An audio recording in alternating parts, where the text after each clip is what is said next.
మన ఐశ్వర్యము, మన సమృద్ధి దేవునిలో ఉంది. మన ఉద్యోగంలో లేదు, ఒక దేశంలో లేదు, ఒక ప్రాంతంలో లేదు, కానీ దేవునిలో ఉంది. హల్లెలూయా, హల్లెలూయా. ఎటువంటి పరిస్థితులున్నా, ఎంత కరువున్నా దేవుడు మనల్ని సమృద్ధిలో జీవింపజేయగలడు.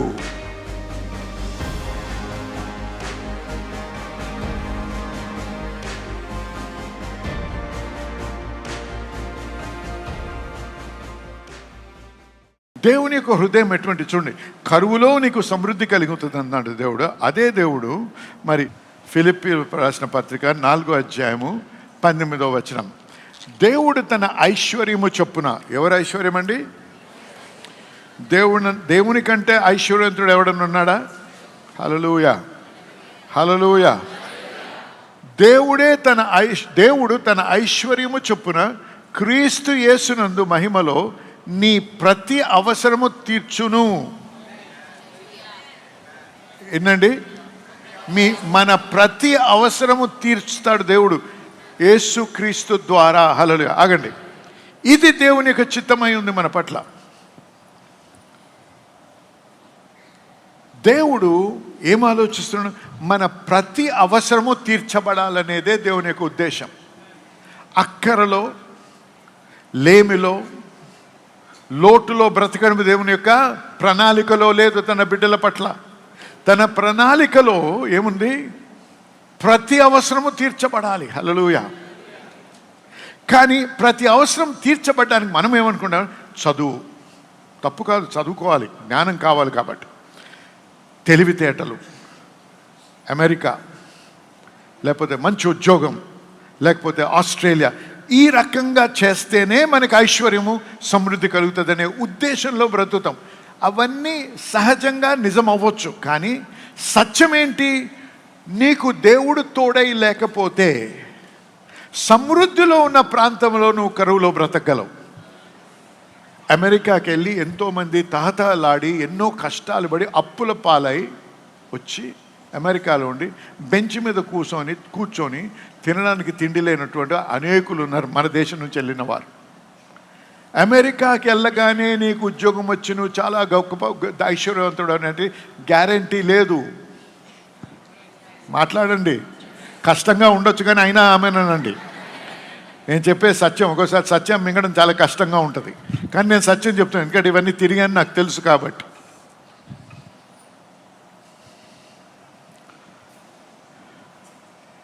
హల్లెలూయా. నీ యొక్క ఆశీర్వాదము దేవునిలో ఉంది. దేవుని నడిపింపుకు లోబడ్డప్పుడే ఆ ఆశీర్వాదము, ఆ సమృద్ధిని నువ్వు అనుభవించగలవు. హల్లెలూయా. అందుకే కీర్తనలు 1వ అధ్యాయం చూడండి ఒకసారి, మొదటి కొన్ని వచనాలు. 2nd verse నాకు 2nd. యెహోవా ధర్మశాస్త్రం నందు ఆనందించుచు దివారాత్రము దానిని ధ్యానించువాడు ధన్యుడు. ఆనందించుచు దివారాత్రము దాన్ని ధ్యానించువాడు ధన్యుడు. వాక్యము ధ్యానించువాడు ధన్యుడు. ఇంకా నెక్స్ట్, అతడు నీటి కాలువల నాటబడినదైన ఆకు వాడక తన కాలమందు ఫలమిచ్చు చెట్టు వలె నుండును. అతడు చేయునదంతయు సఫలమగును. గమనించండి, ఇక్కడ దేవుని వాక్యములో నాటబడిన వాడికి దేవుని జ్ఞానానికి తావు కనపడుతుంది. హల్లెలూయా. దేవుని వాక్యము ధ్యానించినప్పుడు మనం ఏం చేస్తున్నాం? దేవునికి మన యొక్క హృదయాన్ని సమర్పిస్తాం. అప్పుడు దేవుడు మనతో ఏం మాట్లాడనై ఉన్నాడో, ఆయన ఉద్దేశం ఏంటి, ఆయన ప్రణాళిక ఏంటి గ్రహించే హృదయాన్ని మనము పొందగలము. హల్లెలూయా. అప్పుడు మనము ఆకు వాడకుండా, హల్లెలూయా, ఆకు వాడకుండా ఫలమిచ్చే చెట్టులాగా ఉంటాం. ఆమెన్. ఎక్కడ నాటబడ్డావు? నీటి కాలువల. అతడు నీటి కాలువలో ఎవరైనా నాటబడి చూసారా? వాక్యము ధ్యానించడం ద్వారా ఏమవుతుంది? దేవునికి లోబడటం ద్వారా మనము నీటి కాలువల ప్రకారం నీటి కాలువల యొద్దున యోరను నాటబడిన నీటి కాలువల దగ్గర నాటబడిన వారు ఖచ్చితంగా ఫలిస్తారు. హల్లెలూయా. మనము గమనించాల్సింది ఏంటంటే మన ఐశ్వర్యము, మన సమృద్ధి దేవునిలో ఉంది. మన ఉద్యోగంలో లేదు, ఒక దేశంలో లేదు, ఒక ప్రాంతంలో లేదు, కానీ దేవునిలో ఉంది. హల్లెలూయా, హల్లెలూయా. ఎటువంటి పరిస్థితులున్నా, ఎంత కరువున్నా దేవుడు మనల్ని సమృద్ధిలో జీవింపజేయగలడు. అది ఆ సత్యం మీ హృదయంలో నాటబడి ఉండాలి. కాబట్టి మీరున్న పరిస్థితిలో, ఇప్పుడున్నటువంటి పరిస్థితిలో అనేక మంది కష్టాల్లో ఉండొచ్చు. కష్టాల్లో నుంచి, మీ యొక్క ఆర్థిక ఇబ్బందుల నుంచి సమృద్ధిలోకి నడిపించే మార్గాన్ని మనం తెలుసుకోవాలి. ఏం చేయాలి? నేను ప్రార్థన చేసే, ప్రభా నువ్వు చేసే అంటే సరిపోదు. దేవుడు ఎప్పుడు ఎలా చేస్తాడంటే సాధారణంగా నడిపిస్తాడు మనల్ని ఆ మార్గంలో. కాబట్టి నడిపించే ఆ మార్గం తెలుసుకోకపోతే మనము ఆ సమృద్ధిలోకి మనం అడుగు పెట్టలేము, దాన్ని మనం గ్రహించలేము, అనుభవించలేము. నమ్మిన వారు ఆమెను చెప్పండి. అయితే ఇంకో వాక్యం చూద్దాం. 2 కొరింథీ 9వ అధ్యాయం 8వ వచనం. 2 కొరింథీ 9వ అధ్యాయము 8వ వచనం. మరియు అన్నిటి యందు ఎల్లప్పుడూ, చూడండి అందరు చెప్పండి, అన్నిటి యందు ఎల్లప్పుడూ. చూసారా? అన్నిటి యందు ఎల్లప్పుడు మీలో మీరు సర్వసమృద్ధి గలవారై ఉత్తమమైన ప్రతి కార్యము చేయుటకు దేవుడు మీ ఎడల సమస్త విధములైన కృపను విస్తరింప చేయగలడు. హల్లెలూయా. అన్ని విషయాల్లో, అన్ని సమయాల్లో నువ్వు సమృద్ధిలో బ్రతకడం. హల్లెలూయా. ఇది దేవుని యొక్క చిత్తం మన పట్ల. ఇది దేవుని యొక్క చిత్తం.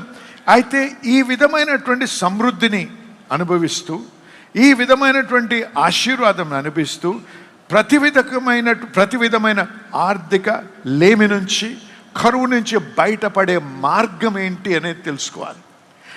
అందుకే వాక్యంలో ఏముంది? All these have been written for your example అని ఉంటుంది. అంటే మన ఉదాహరణ కొరకు, మనం నేర్చుకోవడానికి ఇవన్నీ వ్రాయబడి ఉన్నాయి. కాబట్టి ఇటువంటి ఒక వ్యక్తి గురించి ఆలోచిద్దాం. మనం ఇస్సాకు గురించి ఒకసారి ధ్యానిద్దాం. ఆదికాండం 26వ వచనం మొదటి 3 వచనాలు చదువుకుందాం. ఆదికాండం 26 మొదటి 3 వచనాలు. అబ్రహాము దినములలో వచ్చిన మొదటి కరువు గాక మరి ఒక కరువు ఆ దేశములో వచ్చెను. అప్పుడు ఇస్సాకు గెరారులోనున్న ఫిలిస్తీయుల రాజైన అబీమెలెకు నొద్దకు వెళ్ళెను. అక్కడ యెహోవా అతనికి ప్రత్యక్షమై, నీవు ఐగుప్తులోనికి వెళ్ళక నేను నీతో చెప్పు దేశమందు నివసించుము. ఈ దేశమందు పరవాసి యుండుము. నేను నీకు తోడై ఉండి నిన్ను ఆశీర్వదించదను. 5వ వచనం. 5 ఏలయనగా అబ్రహాము నా మాట విని నేను విధించిన దాని, నా ఆజ్ఞలను, నా కట్టడలను, నా నియమములను గాయకొనని చెప్పాను. ఇక్కడ చూడండి, ఇస్సాకు ఇక్కడ ఏమవుతుంది? ఇస్సాకు కరువును అనుభవిస్తూ ఉన్నాడు. ఈ ఇస్సాకు అనగానే ఆయన ఒక దేశము లాంటి వాడు, ఒక రాజ్యం లాంటి వాడు. ఎందుకంటే అనేక మంది జనులు ఆయనతో ఉన్నారు. ఆయన భార్య కాక మరి పశువులు, ఒంటెలు, గాడిదలు, ఇవన్నీ ఎంతోమంది జనము ఈ యొక్క క్యాటిల్ అంతా కూడా, వీటన్నిటికీ ఆహారం ఇవ్వాలి, నీరు ఇవ్వాలి. కానీ ఆ ప్రదేశంలో ఏముందండి? కరువు. కరువులో ఉన్నప్పుడు ఏం చేస్తాం? సాధారణంగా లేమి ఉన్నప్పుడు ఎక్కడ సమృద్ధి ఉందో చూసి అక్కడ వెళ్ళడానికి ప్రయత్నం చేస్తాం. ఇక్కడ ఇస్సాకు ఐగుప్తుకి వెళ్ళాలని ప్రయత్నం చేస్తున్నాడు. ఎందుకంటే ఇవన్నీ చచ్చిపోతాయి, పంటలు లేవు, ఎడారిలాగా మారుతుంది దేశం అంతా. కాబట్టి అటువంటి పరిస్థితిలో సాధారణంగా మనం ఏం చేస్తాం? ఇక్కడ ఉద్యోగం లేదంటే ఇంకెక్కడో ఉద్యోగం ఉందంటే పరిగెడతాం కదండి. అనేక సార్లు మనము మన యొక్క నిర్ణయాలు మన జ్ఞానము, మన ఆలోచన ప్రకారంగా చేస్తాం. చాలా అరుదుగా మనము దేవా నీ చిత్తం ఏంటి అని ప్రార్థన చేస్తాం. ఆ యొక్క ఉద్యోగంలో మంచి జీతము, మంచి సదుపాయాలు ఉన్నాయంటే వెంటనే ఇది మంచిది, దేవుడే నాకు ఈ ద్వారాన్ని ఇప్పాడు అని అనుకొని అటువంటి నమ్మకంతో అడిగేస్తాము. మరి అనేక సార్లు దెబ్బతింటాం. సమయం గడిపి దేవా ఇది నీ చిత్తమా, ఇది నీ నడిపింప అంటే విప్పబడిన ప్రతి మార్గము దేవుంది కాదు.